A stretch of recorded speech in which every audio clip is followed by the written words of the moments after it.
Penso che il diritto internazionale sia quello che afferma la vittoria delle democrazie su un sistema che sta cercando di portarci via quello che abbiamo costruito con milioni di morti dopo la Seconda Guerra Mondiale. Gli Stati Uniti d'America non hanno mai guardato troppo al diritto internazionale quando si trattava di difendere interessi strategici delle democrazie occidentali. Se l'Occidente mostra, pur con le sue stranezze, pur con certe cose di Trump che non capiamo, un'iniziativa politica come futuro, io ne sono entusiasta da cittadino liberale. Poi che si possa fare meglio, sicuramente è vero, ma Maduro è un criminale che è stato messo sotto processo a New York, non in Siberia. Sulla tragedia di Capodanno è il momento naturalmente della riflessione, del ricordo di questi ragazzi. Non è una tragedia, è una carneficina, un omicidio, se non volontario, preterintenzionale da parte di gestori che se ne fregano delle regole magari per guadagnare 4 soldi in più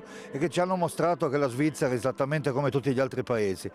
Il 99% magari le regole le rispetta, ma quell'1% che non le rispetta si mostra al mondo per quello che siamo, dei cialtroni.